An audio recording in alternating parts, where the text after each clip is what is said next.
I'm Glenn Johnson from the Department of Communications here at Washington State University. On this occasion, the 90th birthday of Washington State. During the next 30 minutes, I'll take you on a tour of Washington State University, where we've been in the past, what the campus looks like today, and we'll meet two people who'll be instrumental in shaping the future of Washington State over the next years. I'm standing at a special place here at Washington State University where it all began 90 years ago. There's a plaque over here commemorating where the university started in the first classroom. The bricks that surround it are from the first classroom building. It was nicknamed the Crib. It was located right about here where the library is now, and it opened to students back in January of 1892. But that's getting a little ahead of the story. A chronicle of those earliest days of the university is included in a special historical exhibit that was opened in the archives section of the library on the 90th anniversary. In March of 1890, the first state legislature, just 4 months after Washington is admitted to the Union, is considering a bill to establish the State Agriculture College and School of Science. The enabling legislation is among the first formal actions of the legislature, and the forerunner to WSU is established officially on March 28, 1890. A commission is appointed to select the location for the college. It must be in eastern Washington, but Walla Walla and Spokane counties are ruled out because they have already been awarded political prizes, the state penitentiary and the hospital for the mentally ill. Pullman is a town of 300 people nestled in the rolling wheatlands of the Palouse Hills. Few observers feel Pullman has much of a chance of convincing the commission to locate the college here. But an outpouring of community support from its residents and area farmers turns the tide in Pullman's favor. The most influential man during those first years of the Agriculture College was Dr. Enoch Bryan, its president from 1893 to 1915. In his history of the college, Bryan describes his first look from the old Palace Hotel on Main Street. He saw the dry, barren hilltop. In the distance, gaunt outlines of old Ferry Hall and the square red wooden College Hall. No trees or shrubbery about. The campus looked like an unreal scene, a thing strangely in contrast with the ideal seat of learning. And then Bryan wrote, "I was now face to face with the problems which had lured me into the West to accept the presidency, namely the building of a great state college in one of the last states in which such an institution would be established." It is during Bryan's presidency that the character of the campus would be formed. Thompson Hall, scaled down from the architect's original plans, opens as a school's administration building in 1894. Then Stevens Hall in 1896. Ferry Hall is rebuilt after fire destroys the original. Science and Murrow Halls are the first buildings of the 1900s. In 1909, 4 new major facilities are completed. The library, an assembly building that was later to be named for President Bryan, becomes the school's traditional landmark. Then College Hall, the hydraulic laboratory, and Van Doren Hall, which would house the nation's first recognized College of Home Economics. Before Bryan retires, 2 more major academic buildings, Carpenter and Wilson Halls, and then the President's Home, are part of the campus expansion, which by 1915 is making room for more than 1,500 students. The school is also growing in reputation. Young men and women from all parts of the world are in Pullman for their advanced education, establishing traditions for broad international programs in the future. The academic dimensions of the school are likewise being extended. Bryan succeeds in developing strong programs in the arts, humanities, and social sciences, which become equal and companion courses with agriculture and science. In 1905, the legislature officially changes the school's name to the State College of Washington. These years are also periods for establishing other traditions. Cadet training was part of the early curriculum. An impressive corps of cadets from Pullman was on parade in the San Francisco World's Fair in 1915. Many of them later served in the American Expeditionary Forces in the trenches of France during World War I. In World War II, there were more cadets from Washington, and the Army Air Corps chose the Washington State campus as a training center. One of the treasures of the collection is a medal presented at the State College of Washington by King Christian of Denmark for its support of the Danish people during the Nazi occupation of that country. Great traditions in Cougar sports were being established then, too.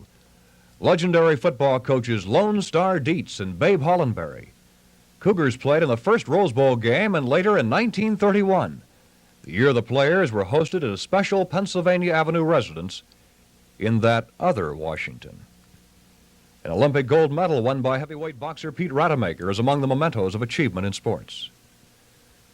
There have been two other major growth periods at WSU, one following World War II and Korea when veterans were enrolling by the thousands, and again in the past 10 years when the value of construction on campus has equaled all that which was spent to build the university in the preceding 80 years. Today, the core of the campus covers 600 acres. There are classrooms, research laboratories, libraries, recreation facilities, and student housing complexes. Scattered around the central campus is another 3,600 acres of experimental plots and livestock farms that are used to find ways of improving Northwest agriculture production. Something that makes WSU special in the minds of many is its closeness as a community. It's a personal university. And a large reason for that is the number of students who live in sororities or fraternities or in campus housing. More than 60%, or 9,000 students, live in Greek housing on this campus or in dorms, such as the newer ones that's located just behind me. The main arterial for the campus is Stadium Way, and we'll begin our video tour of the campus going right up Stadium Way and taking a look at the new campus of the 1980s. A companion sight on the WSU skyline is the construction cranes. Building has been going on steady since World War II. This spring is no exception.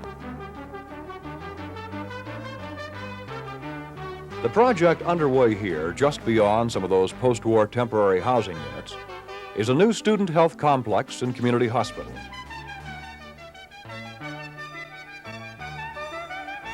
The other major construction project is just a couple of blocks up Stadium Way. It's the complete rebuilding of Wagner Hall, which had until this year been a major classroom and laboratory building for the College of Veterinary Medicine. Some veterinary classes will be back in there when it's finished, along with most of the program of the College of Pharmacy. Students training to be veterinarians now take most of their classes in this building, which was opened 2 years ago. It is also the center for a tri-state education program involving the states of Idaho, Oregon, and Washington.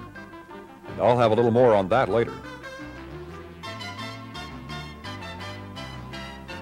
Across the street from the Vet Science Building, the French Administration Building. And beyond that, the Instruction and Research Complex serving the College of Agriculture. Johnson Hall and two buildings completed in the past 10 years, Clark Hall, and its companion structure that's not yet named, still officially called Phase 2.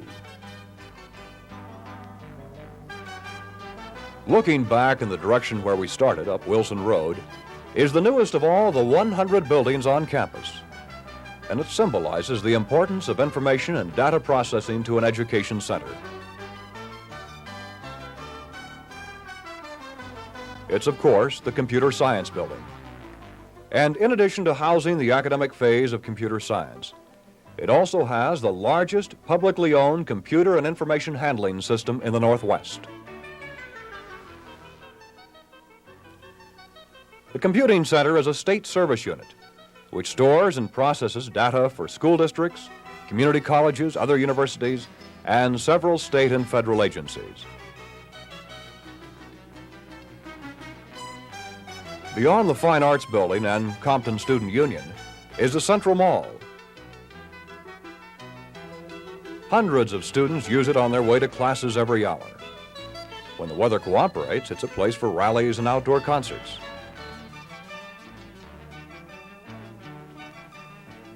Off to the right is where we started the program, Holland Library, the most important building to any education institution.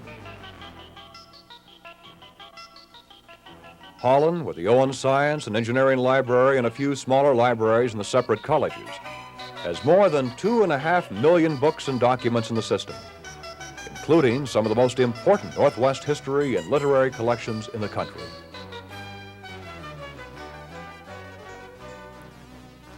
Across the street is the venerable Bryan Hall. And down to the left is the science area. The new Owen Library and the Eastlick Biological Science Building that was dedicated last year. Going on down the hill are some of the first buildings on campus. The old administration building, Science and Moral Hall. Then closer to town, the buildings of the College of Engineering. The north and east area of the campus core contains the athletic and recreation areas, Martin Stadium, the gyms, tennis courts, and the Performing Arts Coliseum. We haven't covered all of the campus, but hopefully have provided a visual impression of the physical character of the university and how it's changed.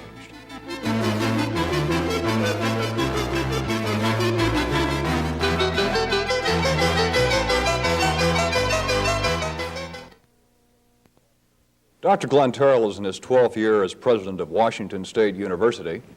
In that time, you've seen an awful lot of changes take place at WSU. What are some of the major changes you've seen? Well, the university is almost twice as big, I suppose 70% bigger than it was when I came here, Glenn. We had something like 10,000 students at that time, and now there are 17, as you know.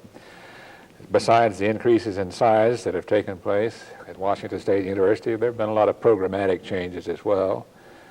Heavy emphasis in the environmental sciences and certain pragmatic or applied aspects of social sciences. I think the campus is much more open and accepting of individuals from minority groups and of women. I think the opportunities here are greater for members of those particular groups than they were before. We have a lot of progress to make in those respects, but still a lot of changes have taken place in those areas since I came here. You were presiding over this university during the periods of a great deal of campus unrest, and it seems like WSU has come through much stronger even from that period. How do you view that period? I think we have. It was a very stressful period, but a very challenging period too. I would not want to have that more than once a generation, and I don't think any university should be called upon to have that sort of experience that any more often than that. But a lot of very important changes took place during that period, 3 or 4 year period from the late 60s to the early 70s. For one thing, the University Senate was established, and I think there's a better system here for students and faculty to take part in or participate in the planning and the management of the institution by virtue of that fact. There were also some curricular changes that occurred, I think, that brought the university here closer to the people that we serve. As a land-grant university, we've always been close to the people. Indeed, we've been called the People's University. We and land-grant institutions have. But I think in those years we became even closer to them in ways that perhaps, hopefully, and I believe that is correct, meet their needs better. You have described the Morrill Act, which established the land-grant college as one of the most major pieces of legislation that's been ever passed as far as higher education. Could you expand on that, what it really did for the land-grant? Well, in the late 19th century, the Morrill Act was passed in the 1860s, creating the land-grant university system of the United States. And that is, in my opinion, the most important piece of legislation affecting higher education, public or private, that's occurred in the United States in its history. What it did, of course, was to create a university like this in the state of Washington, and every other state has one, primarily for working class people, and originally primarily for those in agriculture and engineering, home economics, veterinary medicine. Prior to that time, it was very difficult for farmers and engineers and others in those particular disciplines for which the land-grant university system was established to go to college. And since then, of course, while opportunities for those people have expanded, and I think there's no greater opportunity in the history of the land-grant university than today in agriculture and in engineering and in veterinary medicine. We're not restricted now to those disciplines at all. In fact, the original piece of legislation said that the land-grant university was to provide a broad liberal arts education for those in agricultural and mechanical arts, or words to that effect. But since that original moral act, the land-grant university has grown to look just like any other major public university, with a broad array of disciplines extending far beyond commitments in agriculture and engineering. We're now celebrating our 90th birthday at Washington State. It's a big occasion. What do you see as some of the things that we can look back, and what are some of the things that you see towards the future of Washington State? We thought it would be very good to have this as a first of a series of such events spreading over the next 10 years, leading up to our 100th birthday. And our idea, of course, is to attract the attention of the people of this state to our university here in Pullman. Not every citizen in this state gets to Pullman every year. There are so many that have never been here, as a matter of fact. You have to have a specific reason to get to Pullman, Washington. So we're going to bring them here by way of the television camera and by way of radio and the news media. You asked a question about what we have done in the past and what we plan to do in the future. I think this 90th birthday affords us an opportunity to remind the citizens of the state of Washington of some of the things that we've done for them, to express appreciation for them, most importantly, and I think maybe to point directions to the future also. Well, we've already talked a little bit, Glenn, about what's happened here, what we've done for the people of the state. We have one of the finest land-grant universities in the United States. Our agriculture college and our engineering and veterinary medical colleges are superb. We have excellent colleges in the sciences that have been built up over the years and strength acquired over the years in these units to provide support for the professional schools for which we were primarily established, and which I've already referred to on a number of occasions.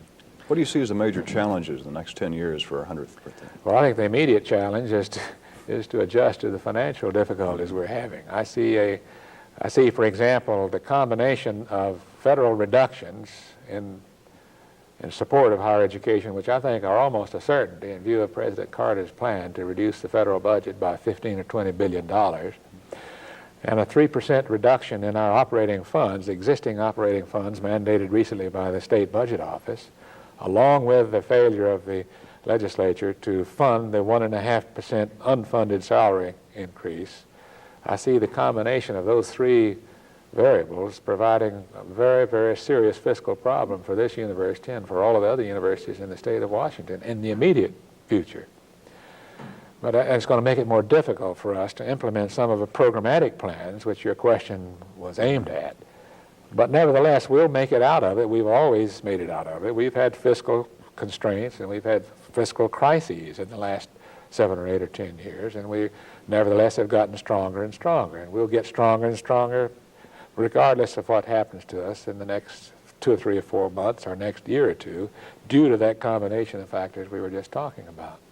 But I would hope to see us, for example, strengthen our offerings in biochemistry. We have some superb chemists and superb biologists and superb biochemists, and I think drawing more attention to their research, combining their resources, faculty and non-faculty, into an entity here, which would make them more visible, make it more possible for them to attract research funds and attract support from other sources than federal and private foundation. I think that's one direction that I would point to. Another is I think prompted by the world situation, particularly in the Middle East. And Washington State University, and not many institutions in the United States, as a matter of fact, have focused on the politics and the economics and the philosophy and religion of the Middle East. And I think that's one reason why we have such why we are so abysmally ignorant about the affairs of that part of the world now, and why they're impinging so desperately on us. So I would like to see Washington State University start up a program in Middle Eastern and African affairs, which provides strength for in political science, in history, and economics, and in philosophy, and a number of other different disciplines that would be designed to give our students an experience that would make it possible for them to understand a lot more about what's happening in that part of the world. The 1980s present some very great challenges for higher education. One of them certainly is the problem of giving students the best possible educational experience in the face of soaring costs of scientific equipment and library resources. One way that Washington State University is responding to the dilemma is through the development of cooperative programs with other colleges and universities in the Northwest. Some of the best examples of university cooperation exist in the areas of human and animal medicine. First-year medical students now are receiving training at WSU under a program that involves the major universities in Washington, Montana, Idaho, and Alaska. With this association, states can avoid making massive investments in medical education centers, but still give their young people opportunities to study the art and science of healing. A model in regional cooperation, which is being studied by other sections of the United States, has been developed in veterinary medicine. It's based at WSU in one of the most advanced facilities of its kind. Students also have the advantage of new complexes at the University of Idaho and Oregon State, who are partners in the program. Cooperation has become such a popular concept among schools that it is being used in virtually every academic field. With the University of Idaho just 8 miles from the WSU campus, there is a great deal of sharing resources and specialties in engineering and the sciences. There are cooperative programs in business and hotel and restaurant management. And WSU, in partnership with Seattle University, has established an educational center where tourism and the convention industry is greatest. In broadcasting, which began at WSU 50 years ago with the nation's first college course in that field, the emphasis is on the exchange of educational opportunities and practical experience. The Edward R. Murrow Communications Center, home of KWSU radio and television, has produced entertainment and documentary programs for public radio and television stations throughout the country. Cooperation between colleges and universities in a variety of forms is growing as a guiding principle of educational planning in the 80s. Dr. John Slaughter is the academic vice president and provost here at Washington State University. He's also been described by many as the futurist of this university. And Dr. Slaughter, one of the concepts you've talked about since your arrival here in September is the concept of the University of the Palouse. Would you care to expand on that? Glenn, I think it is an exciting concept in that it identifies a program which would bring together the combined talents of Washington State University and our closest neighbor, the University of Idaho. The purpose is to think in terms of the benefits that would accrue to this region by looking upon a paper kind of institution, one with 2 campuses, but one which now has 25,000 students and a host of resources that would come from the 2 institutions working together. What kinds of benefits do you see now? We have a number of departments there that we have over here. What kinds of things do you see? Certainly there are many departments that are replicated on each campus, but there are things that one school has that the other does not, and that by providing access to these different programs and departments for students at either institution, I believe certainly expands the opportunities available to undergraduates and graduate students at both universities. Do you see not only Idaho, but do you see, say, ties with Spokane, some of the colleges up there in the Spokane area? We really haven't thought that far in advance. Certainly the immediate benefits come about by virtue of the fact that there's only 8 miles separating our 2 campuses. And it seems to make a lot of sense to think about those 2 immediately. You mentioned earlier you're already working with, say, the University of Washington and certain goals that both schools have. Could you expand on that a little bit? Yes. Since the University of Washington and Washington State University are the 2 doctoral level institutions in the state, and since we have a number of common interests in terms of research and graduate studies, we have identified a number of areas where we could form a partnership and do some joint activities, particularly in research. In some cases, we involve the regional institutions in such areas as archaeology, energy, transportation, water resources. These are all joint activities where 2 or more institutions are participating, most often University of Washington and Washington State University. One of the problems facing Washington State University, as well as most universities across the country, is the projections for a declining enrollment of the traditional college-age student. How do you see that affecting WSU? It will have some impact, and we need to be very much aware that the classes from our high schools in the state will be decreased over the next 10 to 15 years. We probably will have somewhat of a lesser problem than other institutions in other parts of the country. The West seems to be more attractive to, and there's an influx of population. But nevertheless, there most likely will be a decline. I think, though, that it gives us an opportunity to rethink education somewhat at Washington State University and identify areas that, for several reasons, we have not had the opportunity to pursue. Strengthening our graduate programs, for example. Attracting persons who are older than 21 years of age. Making a stronger push to attract minorities and persons who heretofore have not made large inroads into the universities. It's going to take innovation and a lot of hard work and some money. But I think we have a great chance at doing those things. Is money going to be one of the major challenges in the years to come? Money definitely will be a major challenge. We're hoping that we'll be able to retain at least the kinds of funds consistent with inflationary increases from the state legislature. But we're going to have to greatly increase the kind of support from giving from private citizens and from industry and business throughout the state in order to have the kinds of support that we're going to need to do those things. In this past half hour, we've had a chance to look back over the 90 years at Washington State University to see where we've been and where we're heading. For while it's important to look at our history, it's even more important to look towards the future. And these children here typify the future as Washington State prepares for its 2nd century of service. On behalf of Washington State University, I'm Glenn Johnson.